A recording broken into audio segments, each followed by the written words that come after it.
Warm welcome to our Above Masters, Brother Joe Huang, and our Hualien Dharma team, brother sister around the globe, to this Saturday Hualien Dharma talk. Very good morning. Today I'm Sister Neven here. I will be doing the opening. Let's start. Okay. I will be sharing doing a short reflection speech from Master, titled Benefiting Others, Creating Blessing Together. The spirit of Jing tradition is to be self-reliant and diligent in cultivation. Everyone should work hard and cultivate sincerely. With Buddha teachings, we nurture our body and mind. To educate the mass, relieve suffering is our responsibility. We make vows and walk the path of cultivation. Join the Tzu mission. The Jing Dharma lineage is the anchor of spiritual foundation. It is not only for our own practice and benefit, we must also bring benefit to others and inspire more people in creating blessing together. Accepted from Master Speech, 6 September 2025. Please continue from I would like to send our sincere prayers into the 10 directions. May the Saha land be free from disasters and peace prevail in the world. Let us sing the prayer song with sincere pride. Okay.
May all minds be purified. May there be peace in the community. May there be no disaster in this world.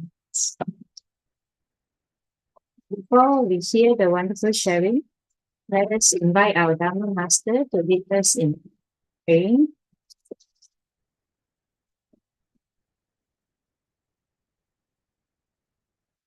So let us say the prayers for universal love and blessing. With loving respect, gratitude, and confidence, let us wish every person in our life a healthy body, an enlightened mind, a total fulfillment in universal love. Now let us expand this consciousness to include every person in the world, every being in the universe. Let us unify love, make this wonderful world even better. Let us immerse ourselves in the joyful embrace of universal love. Okay. So that before we hear the wonderful sharing, let's invite our Dharma masters to give us the homage to the triple gems. Let us pay our respect for this teaching and explanation to Buddha and Master Cheng Yen by making 3 sincere bows. Okay. So let's rise, put our palms together. First bow, second bow, and third bow. And a bow to our beloved Abode Master who joined us today.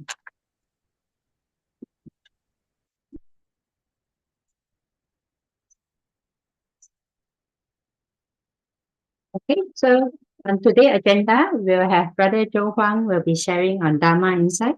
Sister Denise will be sharing on spreading seeds of kindness. And Sister Hong Li will be sharing on touching moments from E.G. Klang PCBC.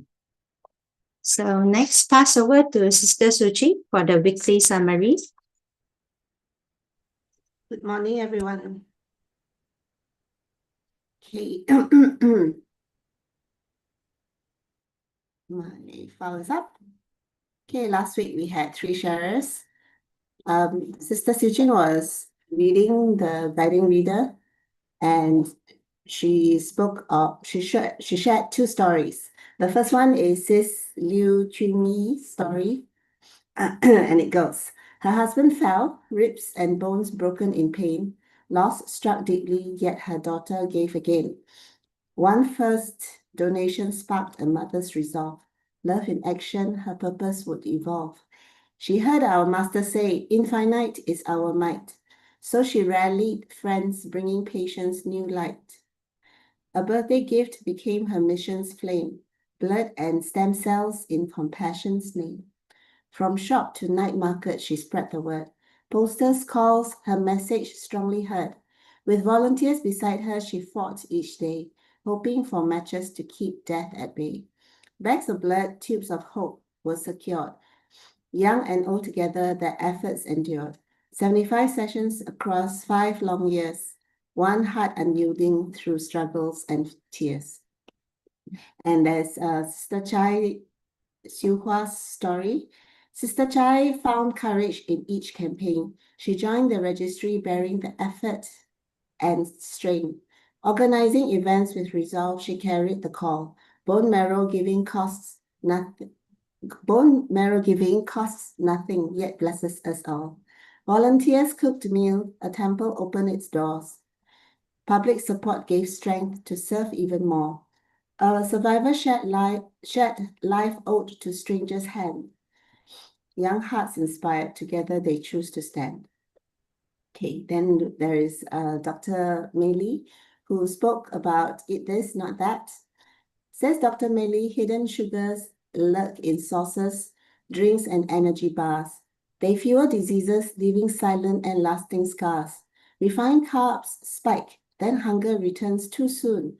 Lethargy follows, hearts weaken under sugar's tune. Processed fats in creamers raise our harmful side. Good cholesterol falls, while pain and aches collide. Sodium overload in instant and frozen meals pressures the body, ignoring how the heart feels. Misleading label promise health but hide deceit. Artificial colors and preservatives lace what we daily eat. Yet food swaps offer hope for better days. Nutrient-dense choices can light healthier ways. Swap white bread for fiber with protein combined. Olive or avocado oils keep cooking refined. Replace sugar with fruits, dates, or monk fruit sweet. Natural food of black rice, potato, nuts, and seeds make health complete. Okay, lastly, we had Sister Hui, who is a virologist, and she spoke about vegetarian promotion during MCO. Sister Hui is a virologist who found her voice through vegetarian choice. From many forums in China and Malaysia, she shared her voice. She linked zoonotic risks to the food we take, a gentle call for mindful changes we must individually make. During COVID's peak with care, meals for students showed kindness everywhere. Support poured in from colleagues and peers, voices united to calm uncertain fears.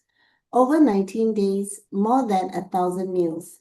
Funds were raised, compassion the heart reveals. Doctors, media, and students all took part. Plant-based living planted seeds within each heart. Okay, Kang for listening. I stop share. I'll hand over to Sister Moon to introduce our next speaker. Over to you. Okay, thank you, Sister Sujing, for yet another beautiful poem to recap last week's sharing. Good morning, brothers and sisters, and also to our sharers. Our three sharers, Brother Joe, Sister Denise from Mozambique, and Sister Hongli from Malaysia. Welcome back, Brother Joe, to our Saturday Hualien group. You have been rather busy lately, we see, and we have missed you. And listening to your Dharma insights. So, first of all, I must say that I find it personally so amazing to, have you give us this half-hour talk. You make the subject so light and easy to understand and to relate because, for people like us who are not so well sort of educated in the sutta and in these Dharma things. It is so easy to relate and easy to understand, yet it doesn't distract from the gravity of the message it carries. So let us welcome Brother Joe for another interesting session. Brother? Thank you, Sister Moon, for that one. I'm very grateful for that opening. Yes, indeed. I think at the end of August, that's the time that I was in Malaysia, and ever since I came back, I think this is only the second time that I'm on. So it's been it's almost a month, and I miss here and there. So I apologize for being in and out so frequently.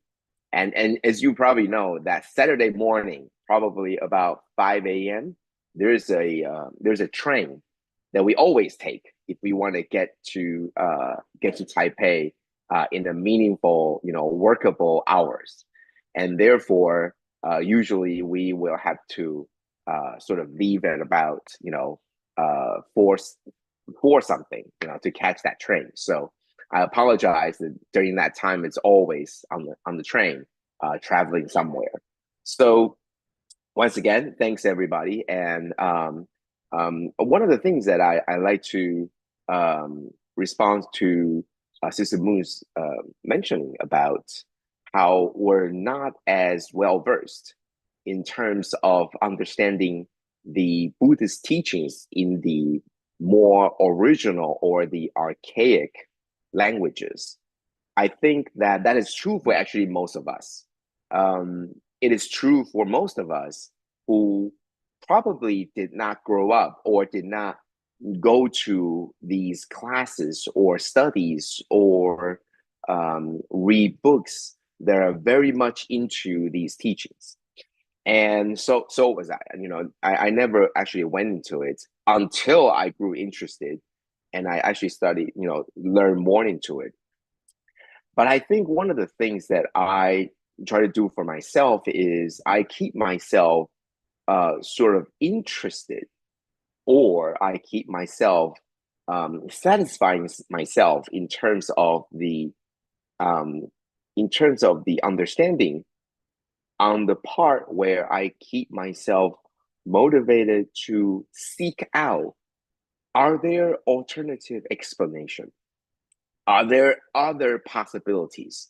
Because the Buddha has been away from us or left the words from 2,500 years ago. And the interpretations were done by a lot of people in between. And I'm sure they were just interpreting according to what the people in the past had been saying, and they added on a little bit of flavor from their own understanding or from their own background. So they sort of began to add in a little bit of how they feel, how they think, and I thought that would be that's perfectly fine, right? Everybody adds a little bit of their understanding on top of what Buddha says, according to everybody else, right? So some, Master Ching, for example, added more examples in what we do every day. And in fact, not just what we do every day, but the path of Bodhisattva along the lifetimes of, in 21st century. So Master Ching added in another real life examples and all the interactions. And I think that Master Ching is trying to bring Buddhist teaching from all the way that was used to be in the deep mountains, where there were these sages, away from all the mundane activities in the world.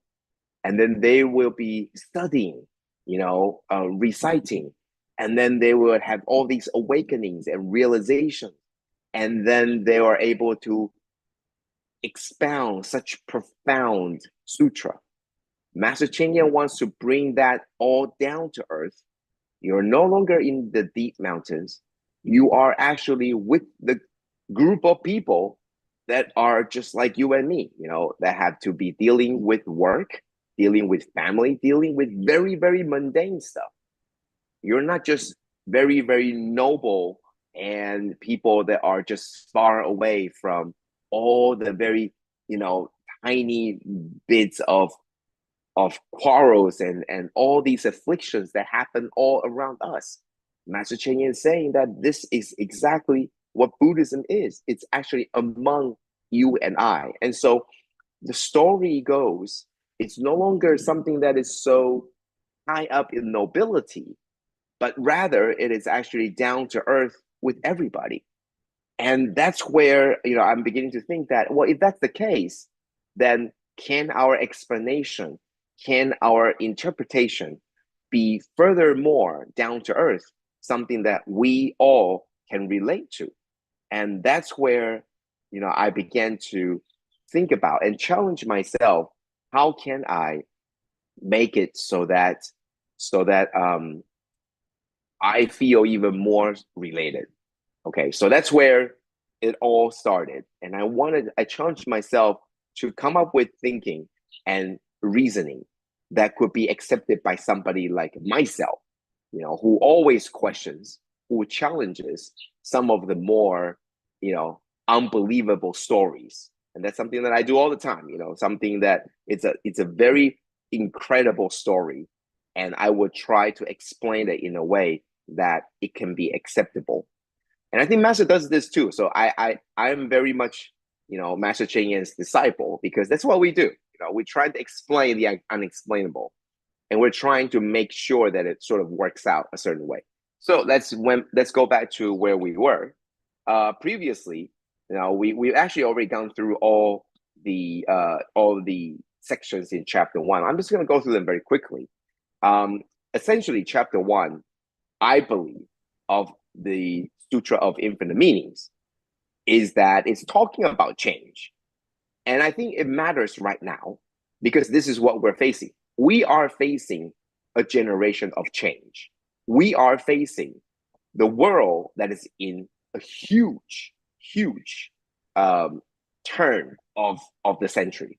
So we're not talking about at the beginning, the turning of 21st century. We're talking about right now, where the world is really all shaken up. The world is now changing in such a pace that if we don't look hard enough, it's going to you're just going to wake up one day and you're just going to be so unfamiliar with all the things that's happening. And I look at the world, right? You see what's happening with just recently in this month, right? September, you're seeing the United States changing its policy in accordance with China, because on September 3rd, there was a huge military parade celebrating the winning of the Second World War in China, and they demonstrated their might, their military might, and all of a sudden, the whole world's view changed. And before you know that China is tough, now you know for sure that they're tough, and they show you the muscles. And so all the things are changing, right? All the politics, all the geopolitics, all the things are changing. The economy, all the outlooks and everything is changing. And we live in Taiwan. We're, about, I think we're about less than 200 kilometers away from China. And I'm sure it's going to change more in October. But anyway, so there's a lot of things changing, right? The world order is changing. It used to be, the Europeans and the North Americans, and now it's all changing, right? So what I'm trying to say is, and technology, right? AI is changing our decade even more. And it's not just in the stock market, it's everywhere, right? You have robots, you have AI, you have all these things in every day of our lives, right? So what I'm trying to say is, Sutra of Infinite Meaning really brings on this idea that at the time in 2,500 years ago, change was important. And as we are right now, it's very much pertaining to us right now, that change, you got to face it. You've got to face the change. Don't run away from it. Don't get away. Don't turn away from it. You got to confront it and face it. And this is what it's talking about, right? So sections 5, 6, 7, it's talking about that the teaching, the Buddhist teaching, has to adjust accordingly. And who has to do this? It's the people that are going to have to pass this on. You have to adjust accordingly, because you can't just take whatever your teacher says and then teach to your students. That's just not going to work. What your parent taught you, you can't just teach your kids the same way. The idea can be the same, but you teach them to be filial. You teach them to be respectful. You teach them to be very grateful. That's fine. But the way that you teach to them has to change, because the world is changing. And I think this is what the Sutra of Infinite Meaning is telling us, that the world is changing and you must be prepared to be able to change along with it. Not the main ideas, but you need to understand that all these things are changing. So that's where we began, right? And Sutra of Infinite Meaning, it's really talking about change. But people are hard to change. They want to hold on to something that they're comfortable. They want to keep something that they are aware of, that they are, more accustomed to. They don't want to change. So the Sutra of Infinite Meanings start off by telling people you got to change. The problem is people don't want to. That's when you had the Lotus Sutra that comes after the Sutra of Infinite Meanings, and then leading people, Buddha leading by example, leading people on the journey of change. And so today we're actually on part of the Lotus Sutra. We finished chapter 1, telling you that it's important that change is coming. And then we skip ahead to the Lotus Sutra to tell you that it's really, really coming. And the Buddha is now explaining, trying very hard to explain to the disciples how to change, why the change, and most importantly, the reason why we need to change. Okay, so this is what we talk about, connecting the past and the future, right? The Sutra of Infinite Meanings actually happens before the Lotus Sutra, but we sort of skip ahead. We finish chapter 1 and we skip ahead to this Lotus Sutra to tell you what happened in the future, right? We haven't looked at chapter 2. We just skip ahead to Lotus Sutra to tell you this is really what Buddha was talking about, to show you that really the Sutra of Infinite Meaning is about change. All right, so what happened in the Lotus Sutra? Well, this is something that many things were just something that were extrapolated by myself. So nobody talks about Lotus Sutra in this way. But I listened to Master's teaching, and I, watched and read Master's Dharma talks. And I believe that using a little bit of my own imagination, I believe that this could be what happened. So at the end of Sutra of Infinite Meanings, the Buddha went into a deep state of meditation. That means eyes closed and not interacting with the people. So you have a group of people sitting in front of the Buddha, and then the Buddha went into the meditation, and people beginning to asking questions. Can we leave? Is it polite to leave? Is it respectful to leave, or should we stay here? Right. So there are questions. Right. Imagine that you're talking with Master. The group of you coming from Malaysia, sharing stories about Nepal, sharing stories about India, and then Master just went into meditation, and then you're sitting around like, Master, are you listening? And then Master becomes not responsive. Are you listening, Master? No, Master did not say anything. So you begin to question, should I leave? Do we stand up and go? Or do we wait? Right? So at this time, this is chapter 1. Chapter 1 is exactly when the Buddha was in meditation. So there were two, there were two people that were just discussing back and forth about why the Buddha was in meditation. And this is my belief, that I believe that after the Sutra of Infinite Meanings, the Buddha brought out the idea of change. We've got to change. No longer are we going to just remain away from the people. We have been away from the people, right? We do our things. We talk in our ways. We have a sangha. We have a group of people together, living together, do our things together. But no longer. We've got to go among the people, right? They need to know us. They need to know what we talked about. They need to learn what we're going to preach. And that's what Sutra of Infinite Meanings is talking about. And I believe that when the Buddha said this, he can sense that people don't agree, people don't understand, and people refuse to accept. And this is happening all the time. I just wanted to tell you, this happens all the time. That when somebody wants to change, most of the people refuse. For example, when Master Ching herself wanted to change, the way that Tzu Chi works in terms of the volunteer organization, right? In terms of the volunteer, the way that we organize ourselves, introducing the 4-in-1 structure. People actually, they didn't jump up and say, wonderful, yes, Master, let's do it. They didn't do that. There was a lot of time for them to have to digest. In fact, there are people that refuse to accept.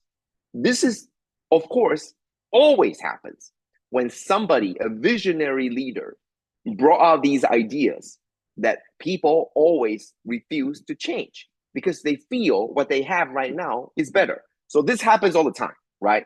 Even happened in Buddha's time. So Sutra of Infinite Meanings, there are people that are just thinking that, I'm not going to do this. I'm going to remain who I am. I'm going to do what I do because this is also what the Buddha taught us, right? What I do, I've been the Buddha's follower, disciple for 40 years. I've been doing this all along, and I've, gotten to a state where I'm comfortable with myself. I'm not going to change to go into the people. No, I'm not going to go into the people. They're so afflicted, and if I go in, I'm going to be sucked in. I don't want to do that. So a lot of people didn't want to change. So the meditation, I think the Buddha went into meditation to begin to observe, to see everybody, to try to figure out, well, if you don't accept, what am I going to do? What am I, the teacher, going to say to you, the students, so that you can actually follow the teachings on your own will? I'm not going to force you to accept the change. I have to persuade you to accept the change. So I believe the meditation is sort of Buddha's way of sort of changing the strategy, thinking about the strategy. What am I going to do? So that's what chapter 1 is. Chapter 1, Buddha did not say any word. It was actually two of Buddha's disciples talking back and forth about this exact same thing happened before. Buddha going into meditation, it has happened before. And why did it happen? Because change was never something that's easy to be accepted. So this has happened before, finishing Sutra of Infinite Meanings, going into meditation, and then not talking. This has happened before. And Buddha is about to give us something that's brand new to tell us why we should change. So that was chapter 1. So understand this, I think, is very important. We've been on this for a year and a half now. That Sutra of Infinite Meaning is about change. It tells you that we need to change, but Lotus Sutra tells you how to change, right? Sutra of Infinite Meaning tells you you need to change because of this, because of this, because of that. And the Lotus Sutra tells you, well, let me show you how to do it, right? So in chapter 2, skillful means that's exactly what the Buddha did. Buddha opened his eye and began talking. And what was the first thing that the Buddha said after he comes out of the meditation? He said that all the Dharma teaching is so profound, that infinitely profound. Only Buddha can understand and no one else. And Buddha went so far to say, not just no one else, but specifically, Buddha was speaking to Shariputra, the wisest of them all. He was talking to Shariputra, the foremost in wisdom, and telling everybody that the Buddha's teaching, wisdom, is infinitely profound, that if you stack up the whole world with people like Shariputra, you add up, accumulate all their wisdom together, they would not understand. They would have no idea of understanding. What does that mean? What does that mean? It means to tell you that if you add all the physics professors, all their might, all their understanding, all their knowledge, that they would still not understand the secret of the universe. Something like this. What it means is that if you are so well regarded by everybody as the wisest person, and then you have your teacher openly challenges that you are actually not that wise, because even if the whole world is filled up with people like you, the wisest, you would still not be able to comprehend. You add up all these wisdom together, you would still not be able to comprehend. So what is it trying to do? This is exactly what skillful means is. What this is Buddha in the meditation is thinking about how I'm going to get my students to believe that change is important. What must I do? And the interesting thing is the Buddha thought about it, and he knew that change, you have to be willing to accept yourself.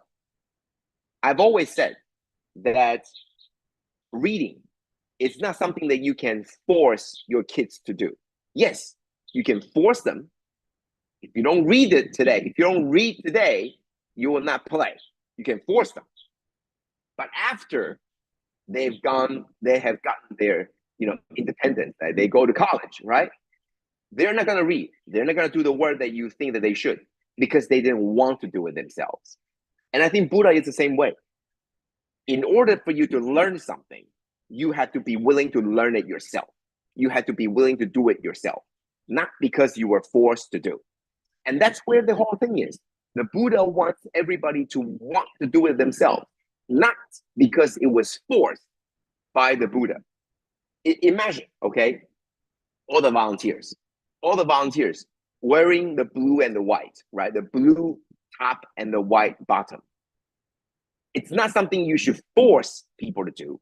You should teach them why this is important, but they should not be forced, but rather they are willing to do this themselves. Because if they don't want to do it themselves, when you turn away, I'm going to just not button up my buttons, right? I'm just gonna, have something happen that you just, it's hard.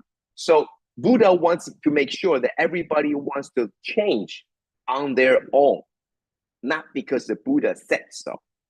So how does he do that? How does the Buddha do that? Well, he knew all his students, and he knew Shariputra was not only wise, the foremost in wisdom, very wise, but it also had this personal flaw that because he was wise, he was also has this pride in how wise he is. And he has this self-confidence in him, proud and pride. And I'm not saying this is a bad thing.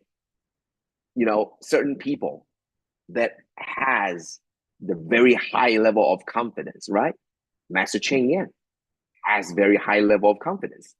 All the experts in the room will tell you that it's unwise to build a hospital. And what did Master Ching say? Well, I know what I'm doing. I'm gonna build a hospital. Now, if you don't have that very high level of self-confidence, you're not gonna be able to sit there and against all the experts who think that they know better to tell you that you can't run a hospital, that you can't build a hospital, and you don't have the people to build a hospital, you don't have the money to run a hospital, and you don't have the land to build a hospital. So, period, don't. But Master Cheng Yen has that self-confidence, right? So what I'm trying to say is Buddha knew that his disciple, Shariputra, not only wise, but also had very high self-regard. And so the Buddha believed that, let me try to inspire you by trying to squeeze a little bit, by telling you that the teaching, after you've been following for 40 years, I'm sorry, Shariputra, but you don't get it. You don't get it. I'm going to put this in front of you and challenge you and tell you that you don't get it. You will not get it. If you put all your minds together throughout eternity and the whole world is like you still won't get it. And what was the effect of this? Shariputra was inspired. Teacher, how could you say something like this? I believe I can. Please tell us. Please teach us. I want to learn. I want to learn this teaching where you said that if the world is filled up with me, still can't understand. I believe I can. I will show you that I can learn this. And there's the dynamic changes. It no longer was Buddha trying to tell you something. It's now Shariputra trying to prove that he can do it. And now the dynamics changed. So the Buddha in chapter 2 says, no. I think it's too hard for you to get it. I think it's too hard for you to understand. No, I don't think so. And Shariputra says, please do share with us. Please do teach us. I want to learn. We all want to learn. And that's where the dynamics changed. So even though the chapter is called Skillful Means, I believe that the Buddha just pulled a huge skillful means on Shariputra to invite him, to inspire him to teach, to learn something that he didn't want to learn before, and that was change. Okay, I see the time is up. So unfortunately, this is usually what I do, is to say a lot of things that's not in the PPT, not in order. But anyway, I really believe that was the idea of the Sutra of Infinite Meanings. It's about change, and Lotus Sutra is talking about how you can do this. And I believe that this is so beautiful, because everything that the Buddha teaches is exactly what the Buddha did. So Buddha taught us about skillful means. Well, guess what? He showed us how to use skillful means to inspire Shariputra to be willing to learn and inspired to learn, not forced, but inspired to learn. That's something that we should try to learn on our own. Thank you, and have a wonderful, wonderful weekend. Let's hope that we can pick up again next week. Thank you. Thank you very much, Brother Joe. This is a very beautiful message for the morning. Yeah, that's true. With all these, geopolitical situations going all around us, the first thing that, comes to my mind with your first message is that with an understanding of Dharma, whatever little that I know, for example, and my understanding of what is the right view, so whatever changes and difficulties it is around, it is possible for us to stay calm and adjust to the changes, because our mind is broad and accepting, and we are able to follow a path irrespective of what is happening around it, without changing the core values. That's very important. And then, of course, the second point I get from your talk is that to inspire people to change is so important, rather than to force them to change, particularly in the the community, in the company culture. A good manager is one who inspires his staff to want to work for themselves, not just the organization. And this carries into actually every aspect of our lives as a teacher or as a student. Thank you very much, Brother Joe, for this lesson this morning. Before we move on to the next speaker, can I ask all brothers and sisters to perhaps switch on your video for a photo opportunity together?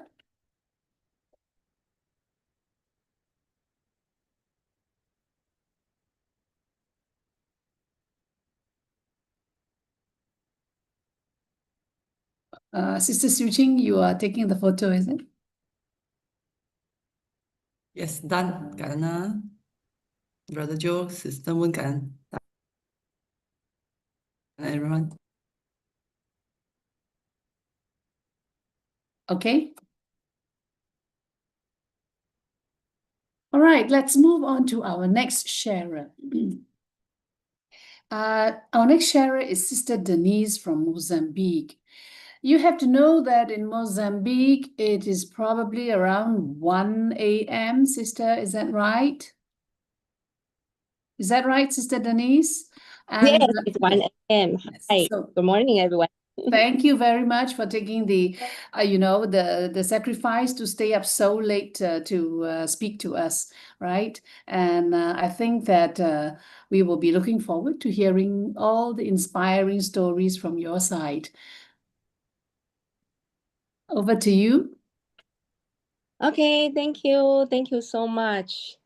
Good morning. It has been 1 year or more than 1 year that we met again online, and thank you for giving us opportunity. And today I would like to also share a bit about Mozambique. And I believe some of you, or most of you already knows that where is Mozambique? is in Africa, and we are nearby the Madagascar and Malawi, Zimbabwe, South Africa, and Eswatini. And we started City Mozambique in 2012, and appreciate I got this opportunity to be in Mozambique and married to a Mozambican. And so that's how we start 2012 City Mozambique. And 2019, we experienced a very big disaster. The Idai, cyclone hit Idai, hit 3 countries. And I believe you might also see this photo. And it was really very bad because it's like in the past 100 years, this is like the second biggest cyclone who hit our country. And as you know, we are very vulnerable country, and our GDP only around 500, 600. And imagine that a disaster really hit, and many people are suffered. But because of this disaster, I have to say we are so lucky. We got Master Ching Yan's blessing and guidance, and all of us has opportunity to grow together. And appreciate our volunteer from Maputo. We are our City Mozambique. We start from Maputo, is in the south, and the people are make the vow. Is willing to move 1,200 kilometers away to Beira, to Sofala province, and then to be stay there. I still remember the day in 2019. Appreciate Master Ching Yan sent a big team come to support us. Here is our, we call Papa Stephen, and the brother team and sister from Beijing. And the big team coming to support us because we don't have any experience about this big disaster. And also appreciate there is a big group of young people. They also coming to support us 56 days in Mozambique to do the disaster relief. And still remember very well the house we saw. And yeah, everywhere the house are destroyed. And in Beira, 95% at least all the roof are fly away. And imagine in the rural area, the house, they are all destroyed. But because of you, all of you online, and because of Master Ching Yan, we got 55 countries blessing. So we got these projects of 4 village and 23 school reconstruction. And you can see, from Beira until all the surrounding 100 kilometer has all the Tzu Chi love are spreading in the community. But today I would like also to share a bit like the seed has been growing, how they grow. For example, this is Astrulo. This is the primary school. And this primary school is going to finish this December. After the school finish, it's going to be the biggest primary school in Mozambique. And we always say, we are not looking for the biggest one. And Master Ching Yan's wisdom just want to make sure all the students have enough classroom. In Mozambique, we have almost 10 million children under 10 years old. And we don't have enough classroom. So one school, we need to have 3 shifts or 4 shifts. Can you imagine? Like from the morning, 6:30 until 5 p.m. And every student, all the shift, maybe they only have 3 hours, 4 hours. But Master Ching Yan's love want to make sure all the students at least has morning, all the morning and all the afternoon. That's why we built enough classrooms for them. And then it's become a biggest primary school. So this is the school, and this in the city. This is in the second biggest city in Mozambique. So in fact, this condition is still good because they have blocks that although they don't have any roof. And at this moment, they still study here. But very soon, with all the love, they are going to move in the new school. So you can see the new school are here. And we appreciate just 2 weeks ago, and our headquarters leading by our Vice President Lin was checking all the construction work. And that day we are so happy to see the students are learning the sign language of the Sutra of Infinity's meanings, like Brother Joe has been guiding us, teaching us, sharing with us. So they are learning, and they are doing well. They are doing well. They are also learning fast in Chinese, singing the song. And I'm sorry I didn't have enough time to download all the video, but I believe very soon we also can share with you. And also you can see in the back, I appreciate the principal of the school inspire the community and saying that this next year we are going to moving in the new school, but we cannot live like that. Although the school, we don't have any roof, but we want to paint master teaching, and this is aphorism, and they make it into a drawing master teaching on the wall. So in the back is the aphorism. And we are so happy to see they are showing us. And also VP just ask, do you know the meaning? And then they say yes. They realize like life is impermanent. The school principal is so happy and saying that, wow, our children knows life is impermanent. And in our education system, it's really very difficult. And for the children to know this is impossible. But I appreciate our volunteer, our commissioner are sharing all that to our children there. And this is the teachers, school directors. We appreciate all of them also join the teacher association and willing to bring the teachings of master. And also the very important is the moral education, because in our education system, we don't have any character education. We don't have any moral education. And that is how we say through the building, through the project of building the school, we are building the hardware. But the most important is the software, is the mentality. Imagine this country is very young. We have 34 million population, but we have 53%.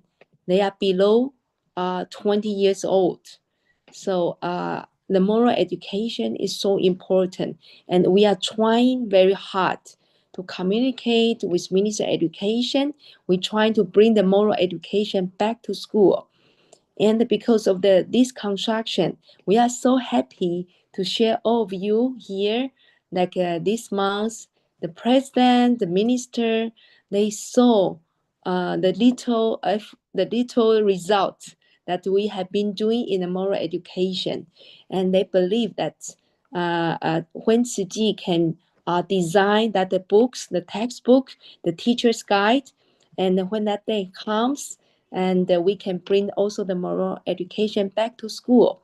So this is what we are trying to put the effort in the next few months. And also we are trying to use the technology to design the African version.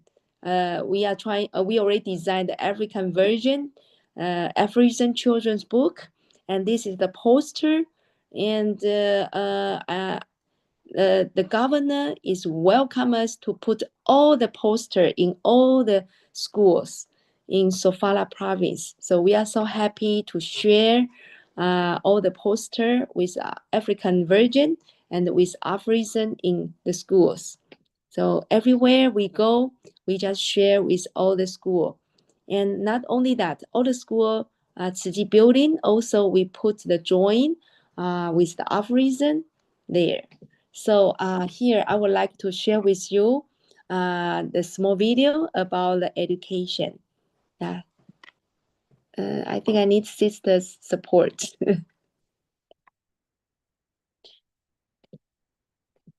And through the video, we can see the Mozambique reality is not just disaster, but the reality is we need the school. We are lack of the school.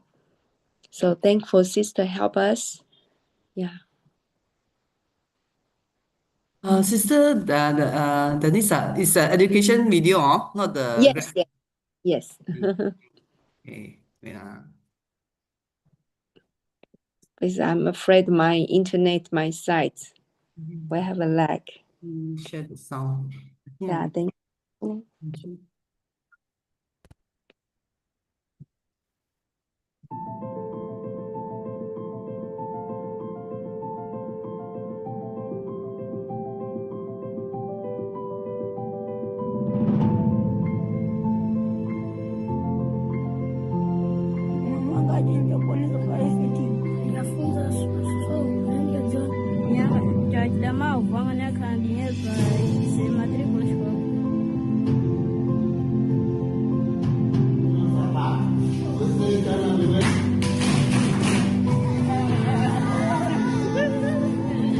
Yeah, we are so happy to see the school they have, and these are the this month.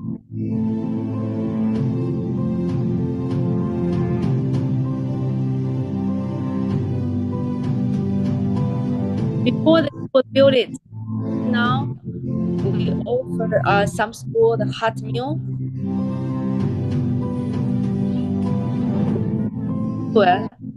With the food, they can come back to school before the school finish the building.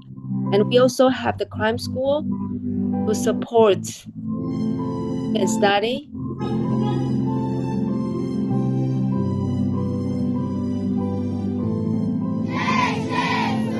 Can we continue? Yeah, we can share the page. Yeah, so so this is until now we already has 15 school delivered, and this month we delivered the 10 school. It's never been easy, and appreciate our construction team from Taiwan, from different country. They come to support us, and yeah. So so this is what we are trying to do in our education. We hope the hardware, the building, is just open the road for us. What we have to do is we try to bring all the life education, the moral education back to school. And about the village, we talk about that you see the house are destroyed. So I appreciate all the Tzu Chi's love is going to build 3,000 houses. Now we already finished 2 village. So you can see from this photo, this is the one of the village called Metushila. In 2019, it's all yellow. And until now, you can see all the green we bring back, because has the borehole, they have the water, and we deliver the seed kits to encourage them back to the farm, and also encourage them to plant a tree. So this is the new term now. So this is the Metushila finished last year, and this year we are so happy to deliver the community center and the health center. So this is also this is last year, and we can see. I think okay. Last year, the president delivered the village, and the house before and after. But we can see also the residents, they don't want to destroy their house, because even the house before, they also can do something. Yeah, so, and this is the community center we deliver this month. And you can see we also draw the aphorism. the Master Ching's teaching there. And yeah, in our community center. In this community center, we are going to do the free clinic and also vocational training. And it's also the gathering place that we can share all the love to our community. We do hope this community, everyone is volunteer. So this village has 410 family and already has over 200 family. They are our volunteer. And this is a health center we have been doing. And so this is the groundbreaking for this month as well. Yeah, so and also we delivered the 840 houses in Guala Guala. This is the other village. So you can see this month at the 3rd of September, and the vice president of Tzu, which is VP Lin, and joined our president into the helicopter because they need to from the village until to see the school as well. So it's not easy. And then this is the handover ceremony. And we are so happy to see the Tzu logo there, and we can have our plaque there as well. And in this memory plaque, he's talk about the very good example of the private foundation organization and working with government, so we can deliver this project. We are not just reconstruction the building. We are not just reconstruction the school. We are reconstruction the people's life. That is what we do. And we appreciate this. We are trying very hard to follow Master Ching's teaching. And yeah, you can see, so happy to see the president is very happy. The VPD is very happy. We are in this moment that we know we can guarantee over 30,000 students. They can be study peacefully without worry about any disaster come. And of course, we always bring Master Ching wherever we go. We let the president knows that this is from Master Ching's blessing and Master Ching's love. So the media are also talking about all the things that Tzu has been doing. And we also appreciate the president say, we hope many organizations or many government people can do this unconditional love like a Tzu Foundation. And this is what our country has to do, has to change. And if we want to change our life, we also have to spread in our love. So this is what Master teaches, and also the Sutra teaches how to spread in the seed of kindness. And then one day we will see the small seed and start growing as a tree and starting as a fruit. That's why we are trying very hard. And this is also, we had the project. We are looking for the sustainable. We cannot always looking for the donation. We need to think about how to sustain our life. So this is what our project of Tzu to planting a lot of moringa tree and the maize and also the cashew nuts, cashew tree. And not only that, we are not just planting by ourselves.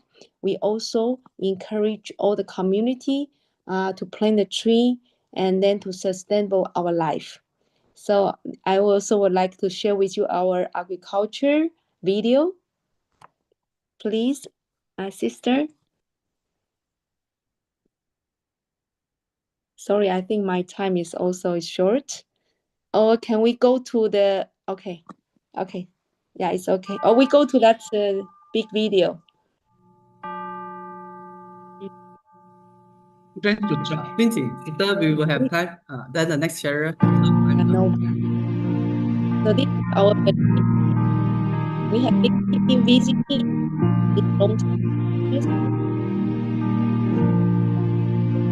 Our farm. This is great love farm. Let us pray for peace in our land. Keep our Have the hearts meat, from and then we make the sorrows maize. and pain.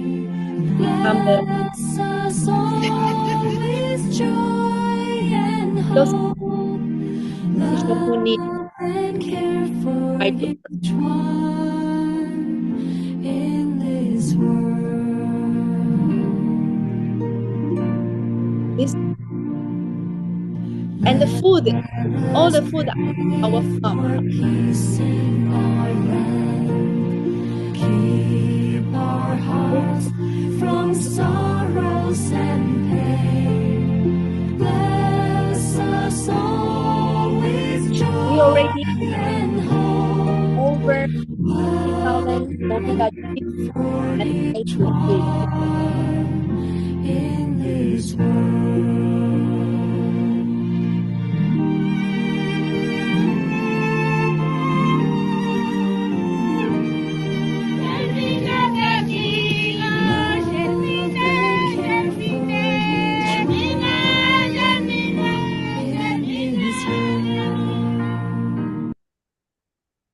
Yeah, so this is what we are trying to do with all the global Tzuji's love. We try to rebuild people's mentality and tell them that they can do it. We Tzuji Foundation, we just want to give a hand. So can we share the last video? And this last video, we appreciate the sister from documentary, find the video, can see the video from 2009.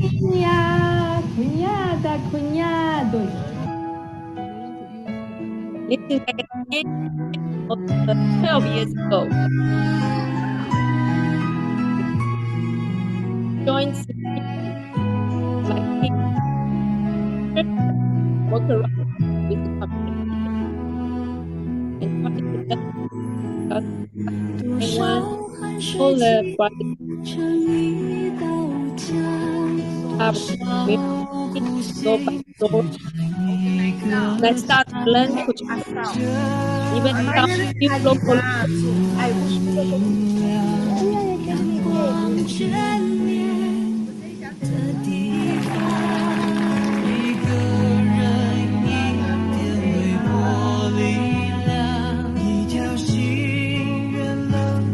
start on myself with later. Then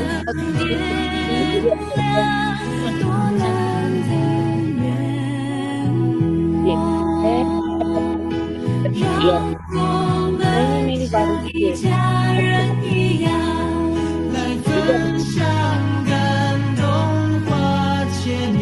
It's different religion, but we still have the issue.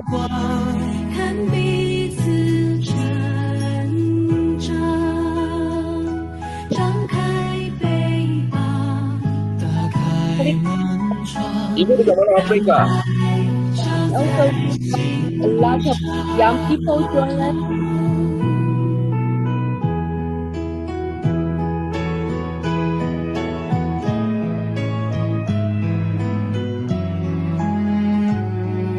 Now I'm so happy. I have 9,000 volunteers. 外头风雨交加，道路变成小河。热带气旋一带在非洲东南部国家肆虐过后，带来 That's 极 what 端暴雨，变成灾情。 and this is 2019. Oh, 2019. Because the second died. Million people, they lose their houses, they lose their farm. We appreciate volunteers. Our Capstone Maputo. They move to Central Province. With joy and hope,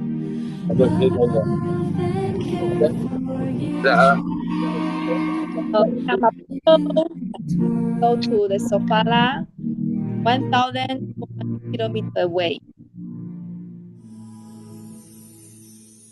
轻轻的月亮高高天上， Master Zheng teaches how to transform people, how to transform the community. Now you can see, still have the shop. You know, you can along, we can see the grocery shop, we can see a theater, we can see people has a bicycle. The people has a bicycle is like we have a car because the bicycle is their taxi.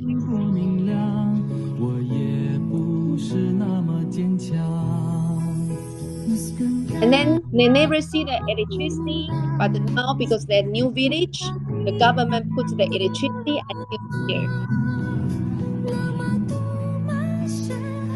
And also we are having vocational training,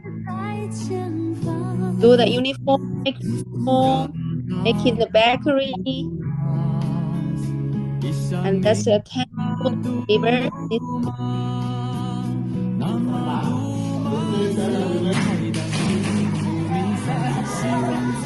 We care moral education and the craft school in the village.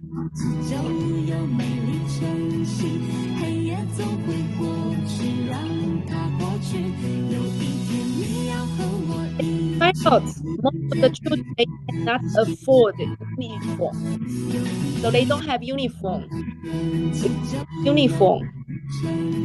Also the shoes.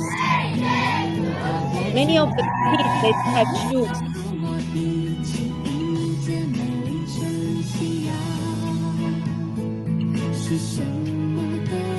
And then we start as our sustainable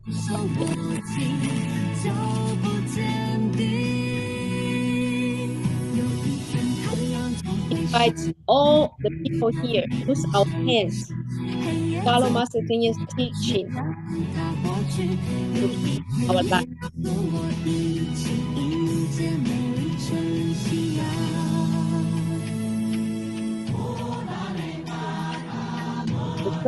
To see the kids back to school and study.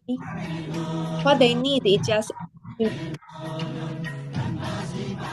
we believe that the children 2 years, 3 years later is going to take care of more people. And we also have the project, nutrition project.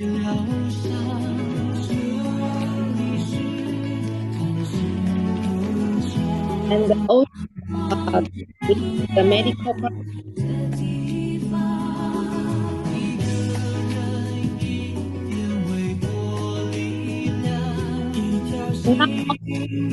Now,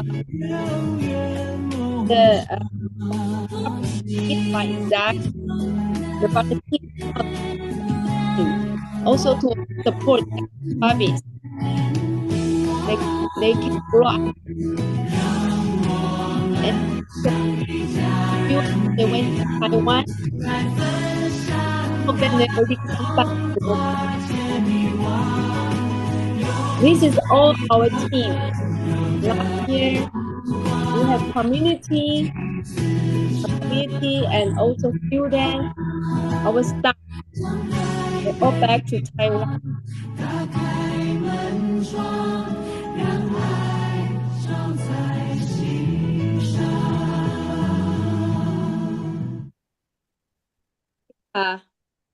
It's still a long way to go, but I believe if we continue dedicate ourselves, be diligent to continue learning, and then one day we will be there. So thank you for also give us a lot of strength, give us a lot of a blessing, and thank you to learn together with you online. Thank you so much, brother, sister. Thank you. Thank you. Thank you very much for, this is really amazing work you and your team, Sister Denise. Yeah. It's really unbelievable what you can achieve, a group of people in another land, But it is said that in Africa, it is said that all of us actually originate from Africa. All men, right? So Africans, I think then, therefore, they have a natural connection with the land and with the environment, right? So it is actually so appropriate to take humanistic culture and agriculture to them, because then they will connect immediately and very at home with these kind of things.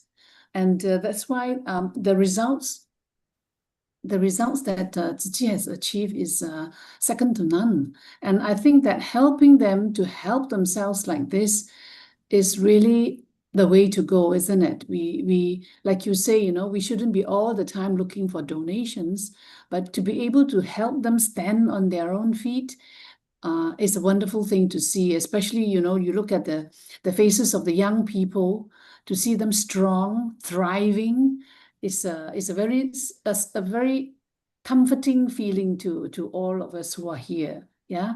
So keep up the good work, sister. Kanan, Kanan. Thank you so much. Thank you. Right. And thank you for staying with us, staying up late with us. Don't worry. Thank you, pleasure. Thank you. All Thank right. you. Thank you. Our next sharer is Sister Hong Lee from our home Malaysia here, from Klang. She will be speaking on her activities under PCBC. As we know, Klang chapter is very active and very dedicated, a lot of volunteers there. Yeah, so Sister Hong Lee, can we hear something from you on your PCBC activities? Thank you, sister. Good morning, everyone, sisters and brothers. So this year was a special year for English Group Klang. We had our first parent-child bonding class in Klang in English. And we started off actually very grateful to support from KL Education team.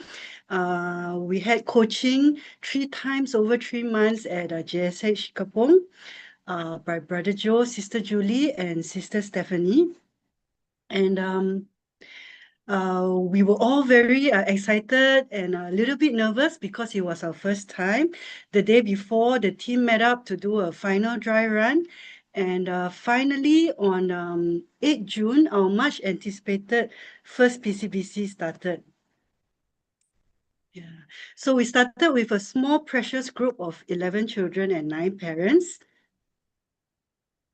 And our theme for the PCBC this year was the 6 paramitas or 6 perfections. So before every class, we would do a 6 paramita Kung Fu with all the parents and children.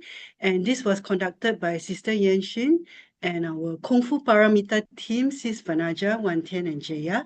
So in the 6 paramita Kung Fu, you can see all the parents and children participating. And they enjoyed very much this session to learn about the 6 paramita practice in a very fun and active way. Yeah, and the whole course was based on a Ching aphorism lesson plan. And our first class or first paramita on giving was on the Ching aphorism: when you're determined to give, you will have limitless capabilities. So we did a fun experiential activity with the children for them to realize that giving is not only about money, but and also for them to learn about the joy of giving. And we also shared Master Ching Yan saying that happiest is the person whose heart is filled with love. And we were very glad that after the class, when children shared about what they did, the message actually went through very well. We had Ashley saying that, she drew a little girl and said that, I feel happy that I helped someone. So she realized that giving is joy. And we also had a children's session for bamboo bank making so that they could practice this aphorism in their homes daily. And when we asked the children to share, we had our Kanan Hu's daughter, her name is Avinashri, and she drew a world on her bamboo bank. And we asked her, why do you draw the world? And so touching, she answered that she drew the world on her bamboo bank because she would like to help the world. She would like to collect donations to help the world. And our sister Sheila, after the class, she shared right, that she was so touched by the PCBC. She was grateful that she was so touched after going home. Even weeks after the PCBC, her daughter, on her own initiative, saved a portion of her pocket money every day and put in the bamboo bank. So after learning about the concept of giving and bamboo bank, her daughter started to practice on her own when she went home. We also had a fun time of gratitude for the parents, and some the first time in a parent-child bonding class, they were fed by the children, and you can see the happy faces of a parent and child. So at the end of the class, we sang a gratitude thank you song, which is a Tzu Chi song, and trying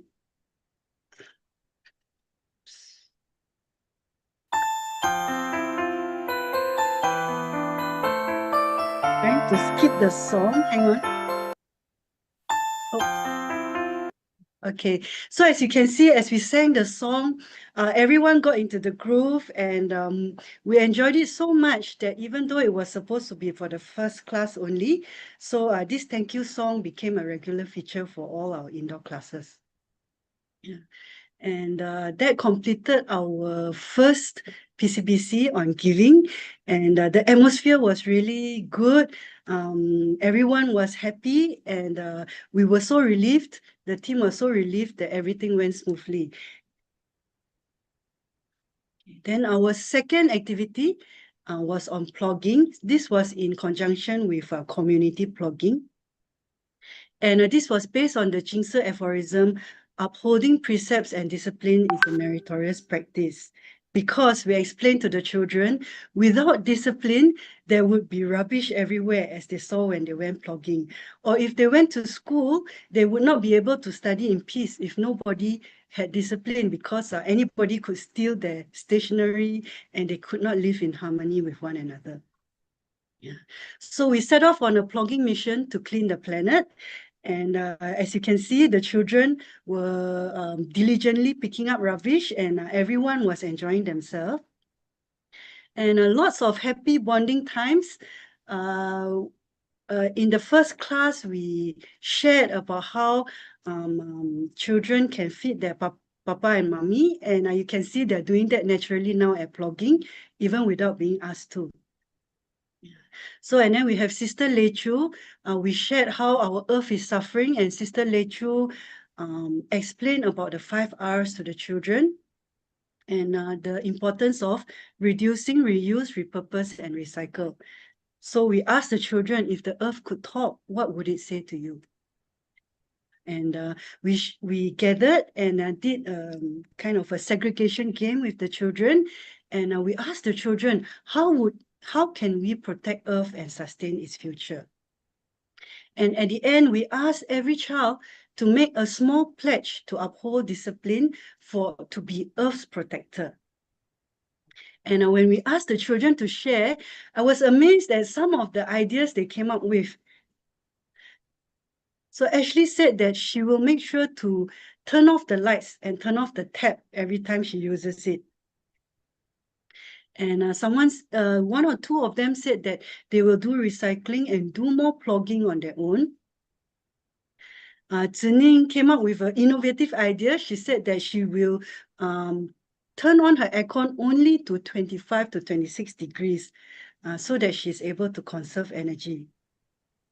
And our Gananhu's son said, that he will not throw rubbish around anymore. And Chang Wang, he said that he often goes hiking with his mother, and from now, after this plugging experience, he will also do plugging at the same time as hiking. And very touched to say, this Tiru, he was so moved by the plugging experience that he continued to do plugging to clear rubbish near his home even months after our plugging activity. Yeah.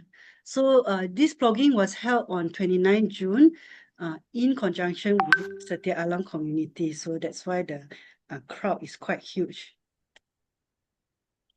After plugging, we continue on in June with lesson on patience, which is our third parameter. And we started off with an experiential activity, passing the ping pong ball. So everyone was given a spoon or chopstick. And as you can imagine, passing the ping pong ball with a chopstick is not easy, and with a spoon is much easier. So the whole objective of the game was to help everyone realize that in life, we can be given a spoon or chopstick. So everyone is born in different circumstances. If we have easier circumstances, we understand someone with a chopstick, that they will have more difficulty. And we need to have patience that the person in a different circumstance from ours may take longer or have more difficulty than us. Yeah. So this activity help the children and parents understand that only by being understanding and patient can we transform anger into kindness. And at this session, we had a parent session where we shared Sangren's teachings. Sangren has a really good video about how getting angry and losing our patience is actually punishing ourselves with the mistakes of others. And we shared with the parents how training our mind and learning Dharma can help us keep calm in difficult situations. So we shared a Google feedback form with parents and children, and I'm very glad to say that this session on patience was really well received by parents. We have parents saying that the class on patience was really inspiring, and she learned to keep her mind peaceful and patient during rough times. So, and she will definitely share our methods with her children. Other parents said that, they were very happy. It was a very fruitful session for parents and child. And we were really surprised and glad to see that if you can see the parents rating for the patients class, it was full score of 5 for every participant. So for patients, after that, we also had a children's session to make a gift of kindness cards for our charity recipients whom we would visit at our next class on a charity day. So all the children had a session to draw a message of love that they would like to give to our Gananhu. And during this session, because it was our second indoor, we also had the children return with the bamboo banks that they faithfully collected donations. And we raised 300 plus over 2 times. So in total, to date, we have raised about 600 plus for Klang, Ching, from PCBC children, parents, and volunteers. Yeah. So our next class took place on 3rd August. Which was a cooperation with a community charity day and a Klang PCBC. And a community was kind enough to allow our English group Klang PCBC to conduct the charity day for both PCBC and community together. And during this session, we started, because we have several parents who are Tata and children too. So we started by explaining Tzu Chi mission of charity to spread love around the world and relieve suffering with compassion. And we explained the concept of gratitude home and shared a Ta'ai video on Misha Dani. This is quite a touching story about a girl who was born in a family where 2 of the children have a leg deformity, and she could not afford school fees, school bus, and she could not afford to go to school because she didn't have pocket money and transport to go to school. And when Tzu Chi took this case, we supported her education and supported her family. And every month when Tzu Chi volunteers came, they helped her with her studies. So she gradually started to catch up. And Misha Dani embodies the JSA of diligence because even though she was born in such a difficult situation, she studied really hard, and she aspired to become a bone doctor when she grew up, to give free treatment to others, to give back to society. And she also conducted free tuition for her neighbors every week and became a Tzu Chi volunteer for recycling. So when we went out for home visit, we were so touched to see that Sri Raj, he immediately learned from the case study we showed him in Charity Day. And Sri Raj and Thiru tried to help the Kananhu's children. You can see he's holding the book and he's trying to share Bahasa with the children and help them with their schoolwork, just as Misha Dani helped her neighbors. And when they came back from the home visit, so Sri Raj shared that he felt really happy because he had the chance, he felt he made a difference to help the children with their Bahasa, Suku Kata, and even mathematics. And he said the two children in the gratitude home were really nice, and he was happy to be able to help them. So before going to the gratitude homes, we also had a special session of sushi making for the Kananhu. And we invited one of our Chen-si, who used to work in a Japanese restaurant, to guide everyone in sushi making. And he was showing pointers to all the groups. So as you can see, the children were enjoying the sushi making, and Mami was helping to roll the sushi. And Sister Lewa and admin team kindly prepared boxes with a message of love from PCBC. And after that, we packed the sushi nicely to bring to the Kananhu for charity visit. So when reaching there, so all our children and parents, every group gave the sushi to Kananhu, which was really well received. And some of them said that they were so touched with the sushi because it was the first time they were eating sushi. They've never tried sushi before. So at the same time, our children also presented the kindness cards that they had made to gratitude recipients. And if you remember the story of Denise, she learned about the bamboo bank during our first class. And you can see here when she visited our Kananhu, she was carrying forward this concept. And she was sharing the bamboo bank concept with the Kananhu and asked the Kananhu to make a contribution of love to the bamboo bank, which they were also glad to do. And Mami Sheila was giving comfort to Kananhu. So when we came back after all the home visits to different homes, we came back to our center and we had a session of sharing for children and parents. Here we have Ashley Papa saying that, he felt this is a really good program because we not only talk, we walk the talk. So it's good that we kind of change our PCBC format to 3 indoor classes and 3 outdoor classes. Here we have Sister Yan Ching. She shared that, going on the home visit was very touching for her because it helped her realize there's a lot more to helping others than just donating money, which she had been doing for several years. She's actually Sister Stephanie's donor, and she said that the home visit opened her eyes to volunteer work.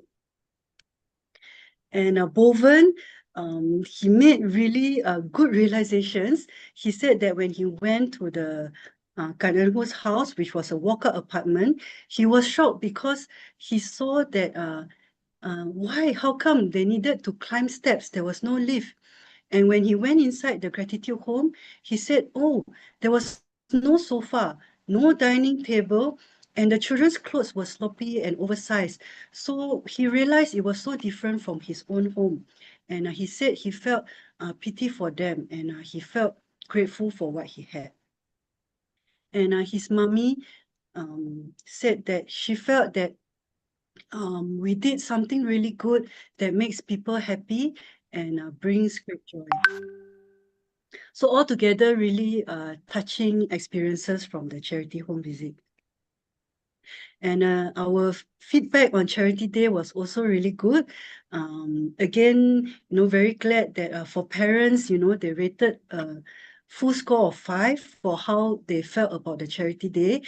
Children also responded very well, 4 or 5, except one child, Zening, which said that she didn't feel so connected to dialysis patient. But luckily, at our last session, we will share later her experience on the last session. We managed to turn around her kind of feelings. Yeah. So after that, we went on to our 5th class, which was on the theme of Samadhi Paramita, or concentration.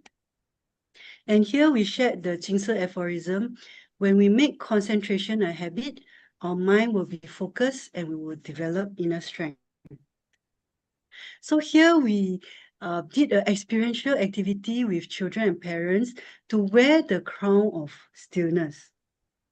And everyone balanced a book on their head, and we played very soothing music, but in between, we made really loud noises and distracting sounds.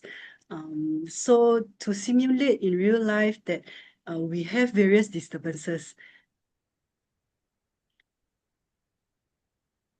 So in addition to that, we also did an exercise of a humming bee breathing to help everyone learn how to stay calm and focus amidst disturbances in life.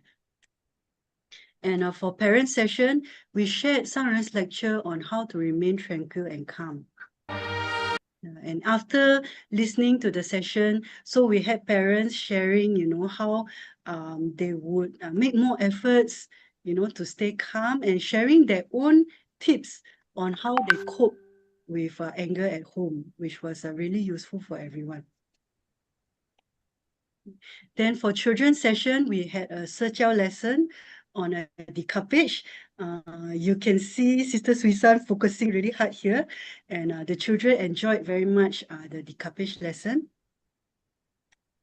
So last but not least, we had our 6th PCBC class, which was an institutional visit very recently, I think last week on 14 September.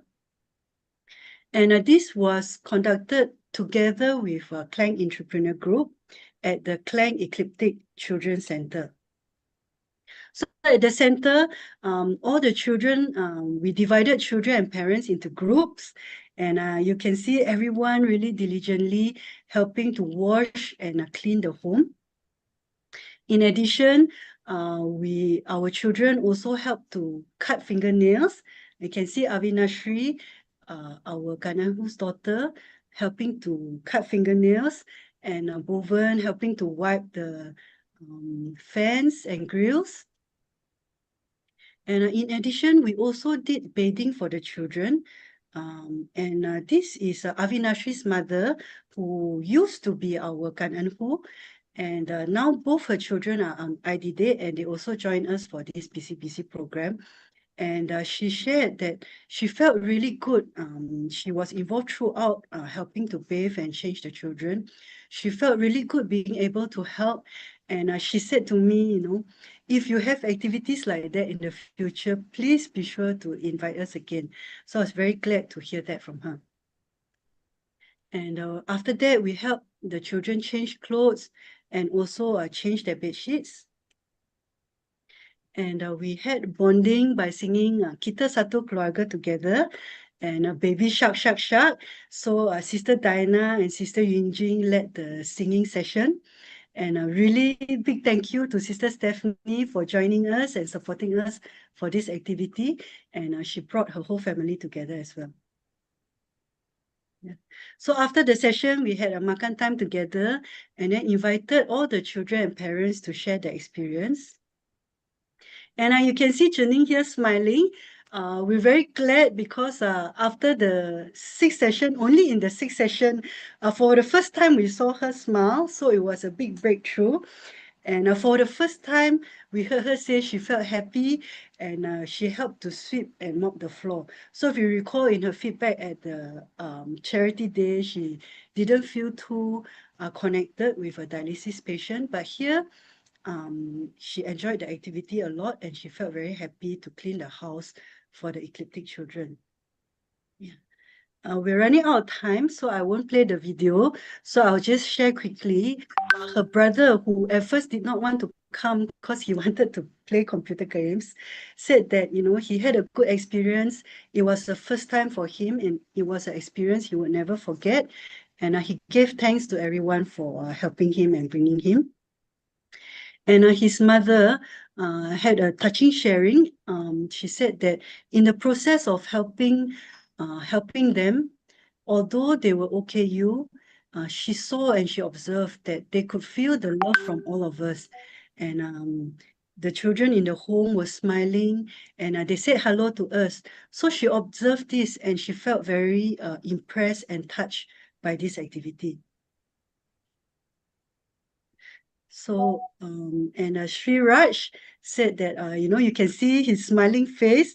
No need to hear his sharing to know that he actually said he felt really happy cleaning for the children. And this is Avinash. He said that it was the first time for him. He helped to bathe the children. And he said at first he was scared, but after a while he got used to it and he was okay. And he was glad to be able to do something to help the children. Sister Hong Lee, Yes. I think we have a bit of time still. You Okay. can play your video. Play the video. Okay. Yeah. We have time. Okay. Wow. To do that.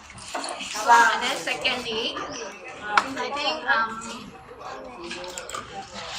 when in the process of helping them, what I can see is, although they are OKU, but I can see the children and the OKU that they are actually very happy. They can feel the love.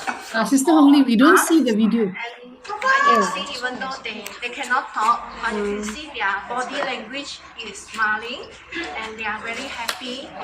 So this is what I can observe, and I feel very impressed and touched about that. Yeah, I'm sorry. It's okay. Yeah. Okay. So and after this activity, Boven Mummy sent a WhatsApp saying that she felt the day at Eclectic Children was really fruitful for her, and she enjoyed it a lot. Okay. So overall, it was a really happy and meaningful, touching time at the Eclectic Children's Center together. At the end, we gave small souvenirs to the children, and it was a memorable experience. So actually, a deep gratitude to the whole Klang and also KL education team. I'll start with the program team. Program team includes myself, Sister Hong Lee, Sister Yanshin, Sister Yin Jing, and Sister Diana, who are our MCs, and Sister Kim Fong and Brother Kaiti, who are doing AV for this whole program. And our admin team, Brother Wei Jin is our admin lead, Sister Lei Hua, our deputy admin lead, and our logistics F&B team, including Brother Guna, Sister Chowlan, Sister Sherilyn, Sister Jaya, and Brother Kaiti doubling up at logistics as well as AV. And I think Sister Swisan, can you introduce the Tuifu team? Good morning, brother and sister. Thank you so much, Sister Andy, and also everyone for joining, for listening. For the team lead, we have Deputy Sister Emily. The team is Sister Kathleen, Leju, Wanaja, Wan Ting, Emily, and Sister Jaya. I think it's a wonderful team that they coordinate, also liaise with the parents and children. And also, utmost gratitude to Sister Stephanie and the KL education team for giving us the support. Without them, I don't think this is possible, but I also have to express my biggest gratitude to Sister Hong for initiating it. It's not an easy program, and so additionally, we have no reference in Klang. Only have to count on KL to give us the necessary guidance that we are grateful that with their support are able to pull through, and we ended. I'm going to end the first term, the first year on 28th of September. Thank everyone for your support and love. Yeah, cảm ơn Sister Suisan, and really echoing what Sister Suisan said, a big thank you to Care Edu team, Sister Stephanie, Brother Joe, Sis Julie, and the whole team for guiding us. Without them, we could not have done it. And I'll just end the session with some happy faces and quotable quotes. Sister Lechemi wrote in the Google form that she found this whole PCBC program really as inspiring, especially for her daughter. And Sister Yanqing, who did sharing at our charity home and was very moved also by eclectic children, said that she would like to invite her husband to join her together to become a Tzu Chi volunteer. So we're really very touched by that. And Brother Robert said that, he felt the program was really well done.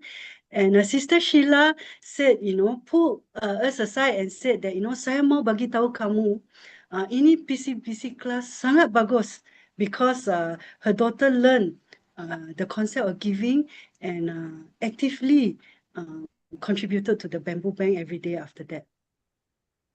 And last but not least, the most touching, I think, Chang Wang, in our first class, he kept on shouting, more class, more class. He wanted more class because he enjoyed it so much.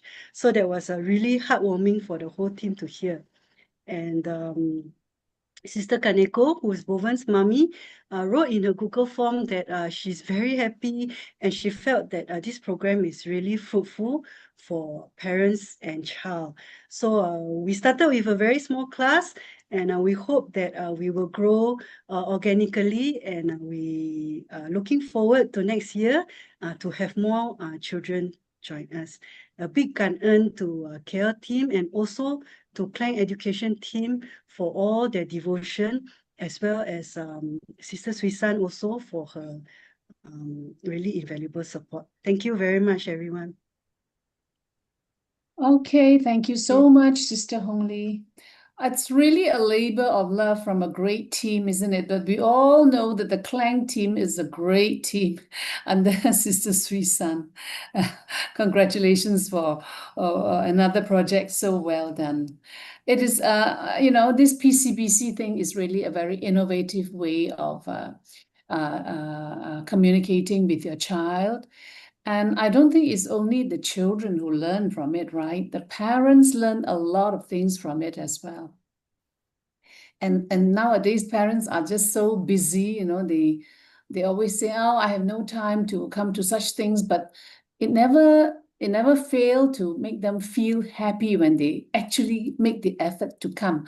So I guess we have to try harder to encourage more parents to come to these PCBC activities. All right, I think we are done for today's session. Thank you so much for your company, brothers and sisters. We wish you a very happy and healthy and productive week ahead. Before we end, can I ask you to stand, put your hands together, and make 3 bows for the Triple Gem.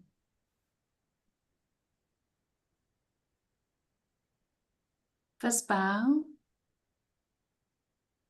a second bow, and a third bow.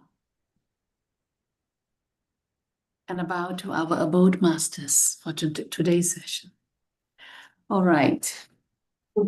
Thank you, everyone. Have a great day. Bye-bye. 感恩师父，感恩。感恩 And Sister everybody. Moon for wonderful hosting. And True. brothers and sisters. And everyone. Have a good day.